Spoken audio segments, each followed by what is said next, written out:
Hello friend, आपका जी study class में स्वागत है। अभी से आज से हम लोग स्टार्ट करने जा रहे हैं मानव जनन। अब ये मानव जनन क्या होता है इसके बारे में आज हम लोग जानेंगे। ठीक है कि मानव जनन में आखिर में हम लोग को पढ़ना क्या है। देखिए, चैप्टर का अगर हम पूरा ओवरव्यू बताएं तो इसमें हम लोग को क्या पढ़ना होगा कि जैसे नर जनन तंत्र पढ़ना होगा, फिर मादा जनन तंत्र पढ़ना होगा, फिर नर जनन में शुक्राणु का निर्माण होगा, फिर मादा जनन में अंडाणु का निर्माण होगा, फिर दोनों का निषेचन होगा। जब निषेचन हो जाएगा तो वो जो निषेचन होगा तो जायगोट का निर्माण हो जाएगा, मतलब युग्मक नज का निर्माण हो जाएगा। फिर उसका क्या हो जाएगा, माता के गर्भाशय में अंतररोपण हो जाएगा। अंतररोपण होने पर क्या होगा कि एक भ्रूण का निर्माण हो जाता है। भ्रूण का निर्माण होने का मतलब क्या होगा, जब वह बच्चा 9 महीना का हो जाता है, 9 महीने कुछ दिन का हो जाता है, जब वो पूरे तरीके से मैच्योर हो जाता है तो वह योनि द्वार से बाहर आता है। फिर उसके बाद क्या होता है कि उस बच्चे को माता शिशुपान कराती है, मतलब शिशुपान कहिए या स्तनपान कहिए, ठीक है, स्तनपान कराती है। फिर वो शिशु विकास करता है। बस यही आज हम लोग को पढ़ना है। आज नहीं, मतलब इस चैप्टर में हम लोग को यही पढ़ना है। ठीक है, तो हम लोग को देखना होगा कि आखिर में यह मानव जनन क्या होता है। देखिए, क्या होता है कि सबसे पहले हमें देखना होगा कि लैंगिक जनन क्या होता है, क्योंकि जो निषेचन है या फिर जो जनन है यह मुख्यतः 2 प्रकार का होता है। ठीक है, आप लिखते चलिएगा मेरे साथ। ये जो जनन है यह 2 प्रकार का होता है। एक होता है अलैंगिक जनन और लैंगिक जनन, और एक होता है लैंगिक जनन।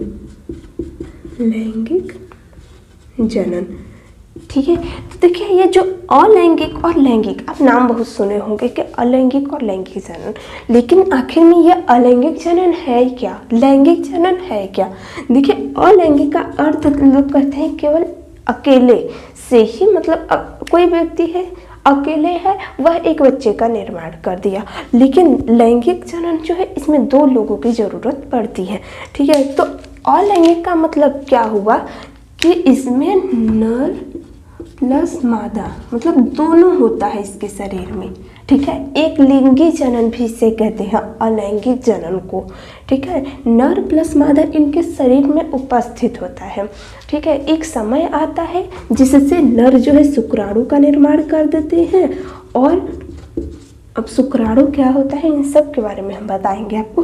और मादा के शरीर में क्या आता है, एक समय आता है कि यह अंडाणु को उत्पन्न कर देते हैं। ठीक है, अब ये अलैंगिक जनन है, एक ही मनुष्य में है, और उस मनुष्य में शुक्राणु है अंडाणु है, तब क्या होगा, दोनों निषेचन कर जाएंगे और एक भ्रूण का निर्माण कर देते हैं।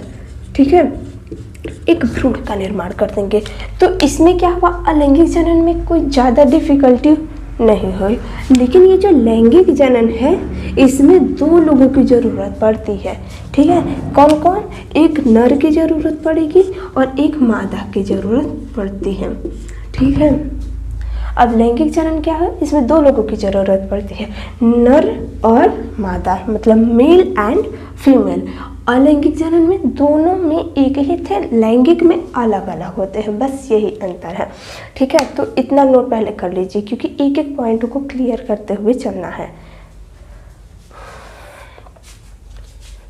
इतना नोट कर लिए होंगे, ठीक है। अब हमें देखना होगा कि आखिर में क्या होता है लैंगिक।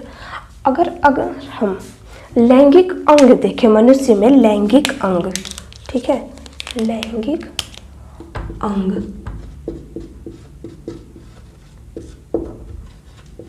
लैंगिक अंग कहिए, लैंगिक जनन। ठीक है, तो देखिए, जो एक होता है नर जनन अंग, एक होता है मादा जनन अंग।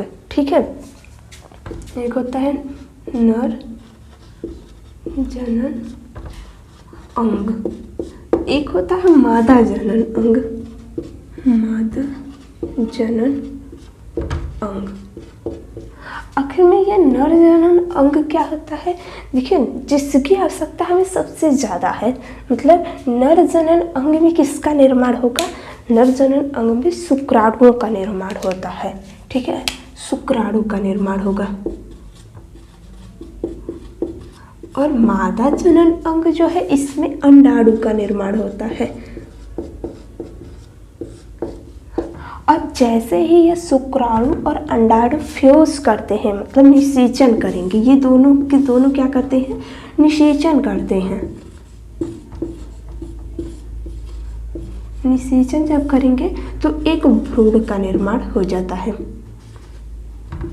ठीक है, मतलब निषेचन करने का अर्थ ये हुआ कि ये जो शुक्राणु है यह भी अगुणित है, हैप्लॉइड है, और ये जो अंडाणु है यह भी अगुणित होता है।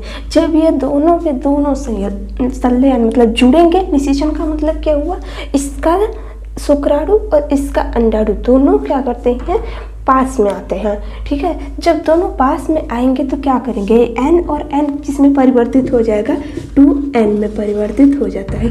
और इसका नाम हम लोग रख देते हैं क्या, भ्रूण डायरेक्ट नहीं रखते, इसका नाम हम लोग रखते हैं युग्मनज, युग्मनज। ठीक है, और यही युग्मनज क्या करता है कि वृद्धि करेगा, जब वृद्धि करता है तो इसका नाम हम लोग रख देते हैं भ्रूण। ठीक है, तो इतना पॉइंट पहले आप नोट कीजिए।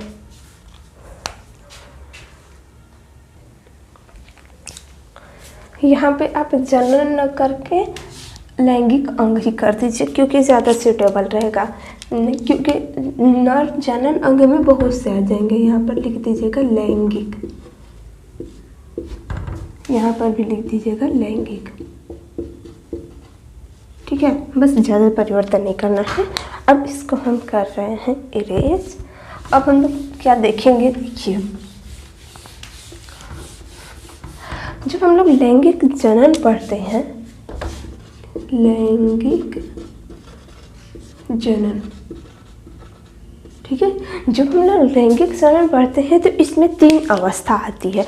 कौन कौन सी अवस्था आती है, देखिए हम लोग जो पढ़े थे पुष्पे पात्रों में लैंगिक प्रजनन वाला चैप्टर, सेम उसी की तरह ये भी चैप्टर है। ठीक है, तो जहाँ जहाँ भी आएगा कि ये चीज़ हमने उसमें बताया था उससे रिलेटेड है तो हम दोनों बता देंगे। ठीक है, तो देखिए लैंगिक जनन में क्या आती है, 3 अवस्था आती है। कौन कौन सी अवस्था आती है, एक आता है निषेचन पूर्व घटना, एक आता है निषेचन, फिर आता है हमारा निषेचन पश्च घटना। अब इसका क्या मतलब हुआ, देखिए निषेचन पूर्व घटना, पूर्व मतलब पहले और पश्च मतलब बाद में। अब इसका क्या अर्थ हुआ कि जब निषेचन नहीं हुआ उससे पहले क्या अवस्था थी उस शुक्राणु और उस अंडाणु की। फिर हमें देखना होगा कि निषेचन मतलब वो जो शुक्राणु है और वो जो अंडाणु है जब दोनों संलयन करते हैं तो उस समय क्या उसमें परिवर्तन हुआ। फिर हमें देखना होगा कि निषेचन पश्च मतलब जब शुक्राणु अंडाणु दोनों संलयन कर गए, फिर संलयन करने के बाद इसमें अब क्या परिवर्तन हुआ वो हमें देखना होगा कि निषेचन पश्च घटना। ठीक है, तो निषेचन पूर्व घटना जो है इसमें 2 घटना आती हैं। कौन कौन सी घटना पे घटना घट रहा है, देखिए यहाँ पे एक होता है युग्मक जनन, युग्मक जनन, और एक होता है युग्मक स्थानांतरण।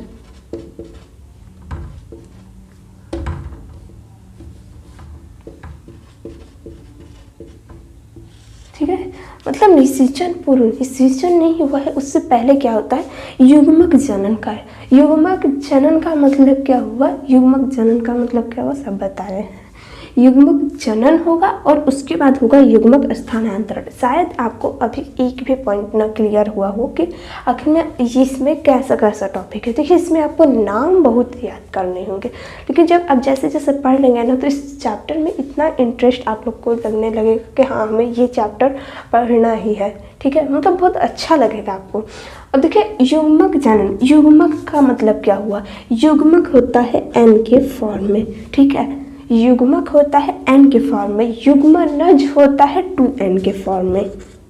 ठीक है, युग्मक होता है n के फॉर्म में, युग्मनज होता है 2n के फॉर्म में। ये आपको याद रखना होगा। अब युग्मक जनन में क्या होता है? युग्मक जनन में अगर देखा जाए तो शुक्र जनन होता है और एक होता है अंडाणुओं का जनन। अब वो सब क्या होता है उन सब के बारे में हम बताएंगे, पहले इतना आप नोट कर लीजिए। इसी के साथ आप लोग एक पॉइंट और याद कर लीजिए जरायुज के बारे में। जरायुज क्या होता है, जिसे इंग्लिश में कहते हैं विविपैरस। ठीक है, अब देखिए आखिर में ये जरायुज क्या होता है। जरायुज जो होता है यह 2 प्रकार का होता है। एनसीईआरटी में दिया है तो हम बता दे रहे हैं। ठीक है, जरायुज 2 प्रकार का होता है। एक होता है सजीव प्रजक,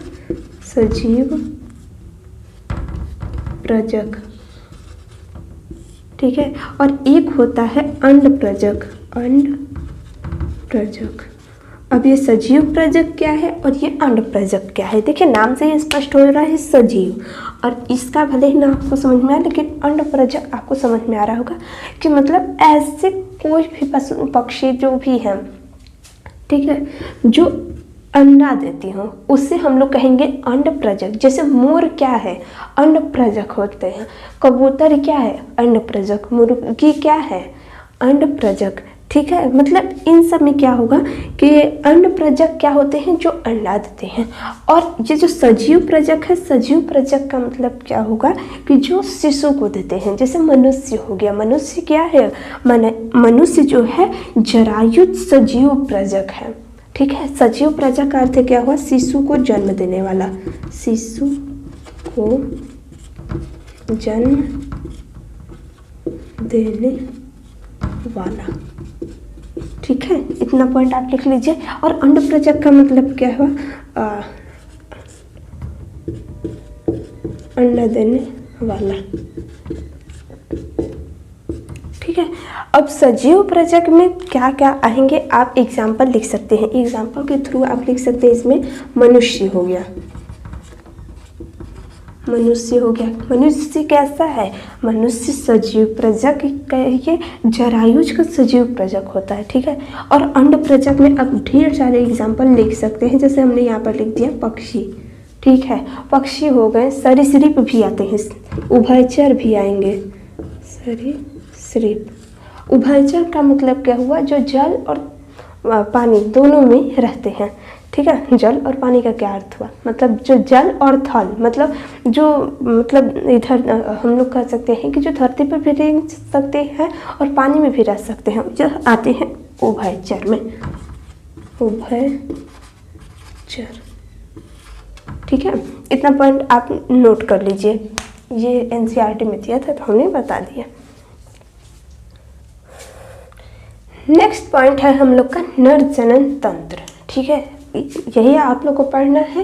एक नर जनन तंत्र पढ़ना है, एक मादा जनन तंत्र पढ़ना है, आर्तो चक्र पढ़ना है, सगर्भता पढ़ना है, सगर्भता प्रसव, बस समाप्त चैप्टर।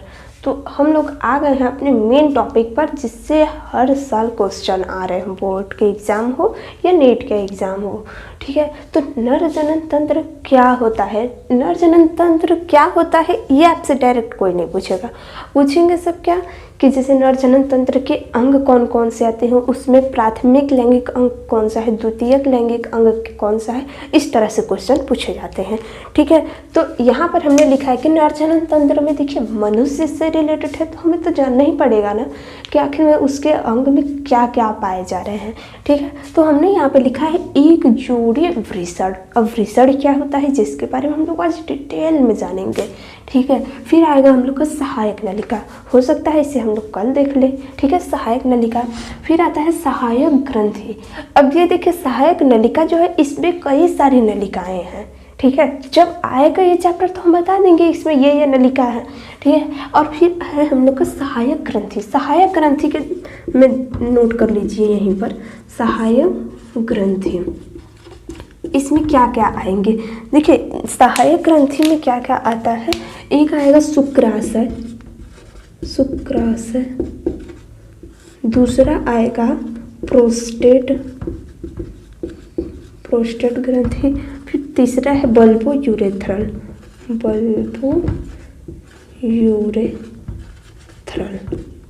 अब ये सब क्या है सब एक एक पॉइंट को क्लियर करेंगे, ठीक है।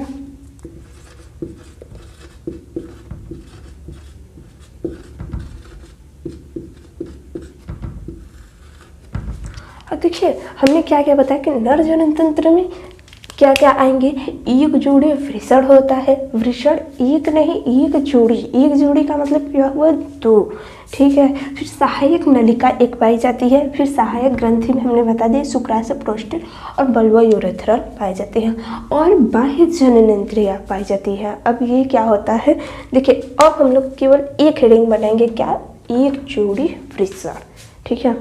तो आप पहले इतना नोट कर लीजिए, नोट कर लिए होंगे, हम हटा दे रहे हैं। हमने यहाँ पे हेडिंग डाला है वृषण। देखिए ये वृषण होता क्या है, वृषण को अगर देखा जाए तो यह नर जनन तंत्र का, ठीक है, नर का प्राथमिक लैंगिक अंग होता है,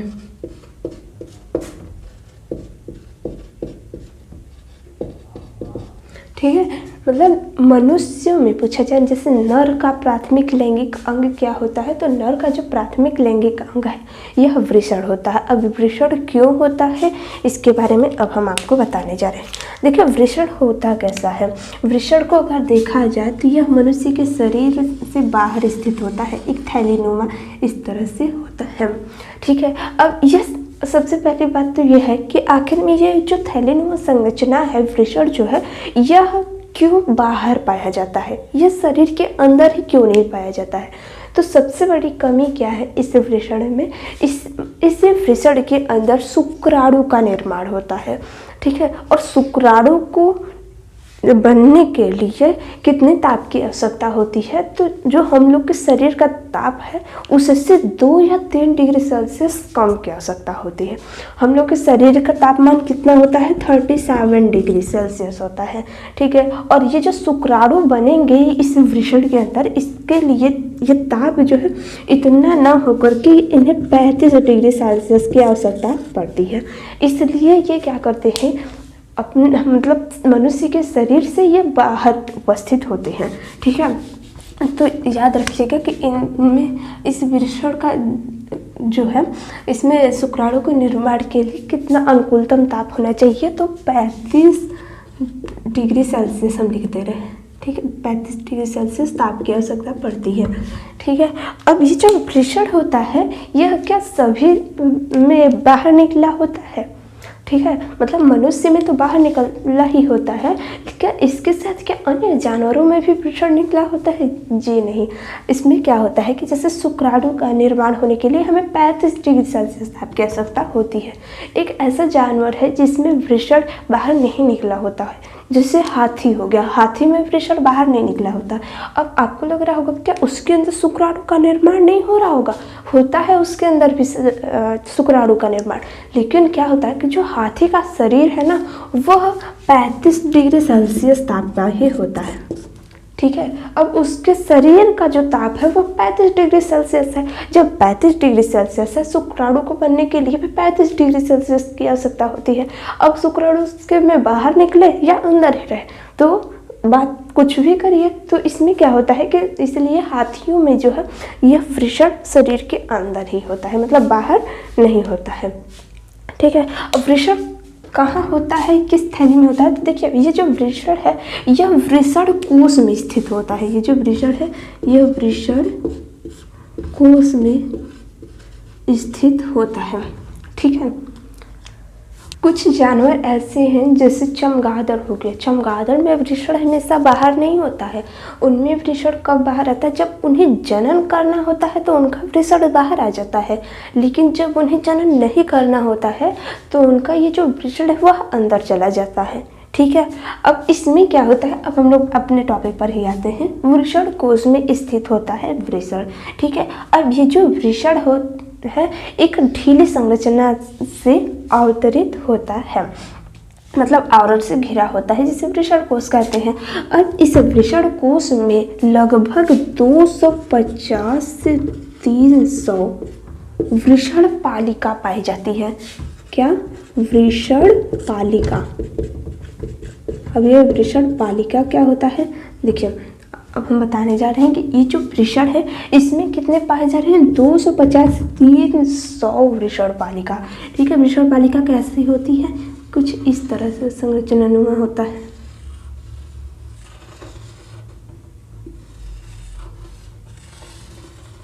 ठीक है, तो हमने यहाँ पे केवल 3 दिखाया है क्योंकि 250 से 300 तो दिखा नहीं सकते, तो आप 3 से समझ लीजिए कि हाँ ऐसा होता है और हर वृषण पालिका में ऐसे ही होता है। इसमें से हम क्या कर रहे हैं, एक वृषण पालिका को बाहर ले रहे हैं। जैसे हम ये ले लिए एक वृषण पालिका को बाहर। ठीक है, अब इसमें क्या होता है, प्रत्येक वृषण पालिका में 1 से 3 शुक्र जनन नलिका पाया जाता है। ठीक है, यहाँ पे लिख दे रहे हैं,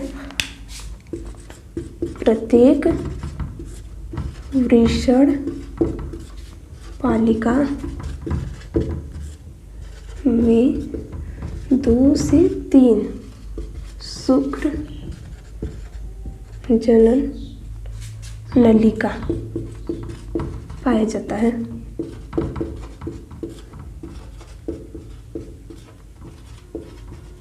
ठीक है, प्रत्येक वृषण पालिका में 2 से 3 शुक्रजन नलिका पाई जाती है। शुक्रजन नलिका क्या होता है, तो हम इसमें पहले दिखा दे रहे हैं कि ये हमने लिया है वृषण पालिका, इसमें 2 से 3 मान लेते हैं, एक ये हो गया, एक ये नलिका हो गई। ठीक है, एक ये वाली नलिका हो गई। देखिए 3 नलिका पाई गई कि नहीं, और ये जो प्रत्येक नलिका है इसे हम लोग कहते हैं शुक्रजन नलिका।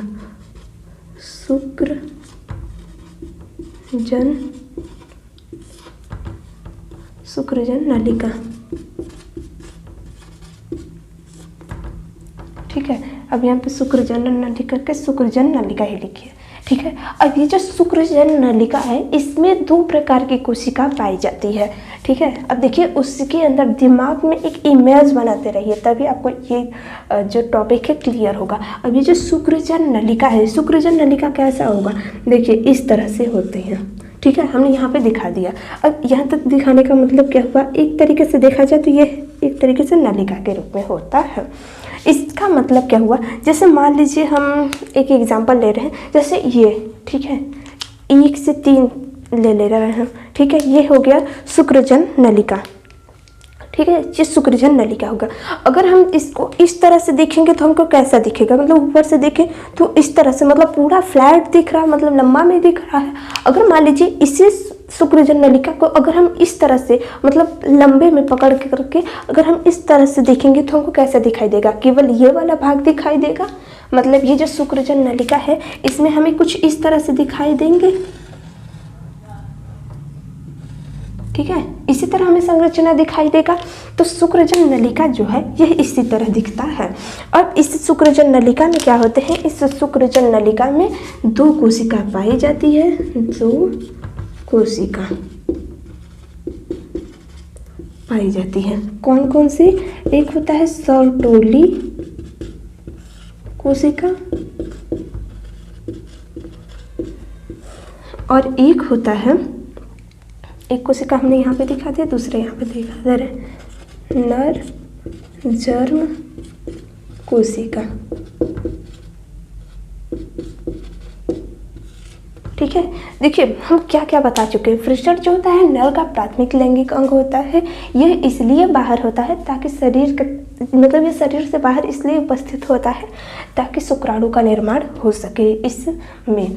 ठीक है, तो फिर हमने दिखाया कि ये जो वृषण है यह वृषण कोश में स्थित होता है, जिसके अंदर 250 से 300 वृषण पालिका पाई जाती है। प्रत्येक वृषण पालिका में 2 से 3 शुक्रजन नलिका पाई जाती है। तो हमने यहाँ पे दिखा दिया कि ये वृषण पालिका है, इसमें शुक्रजन नलिका पाई जाती है।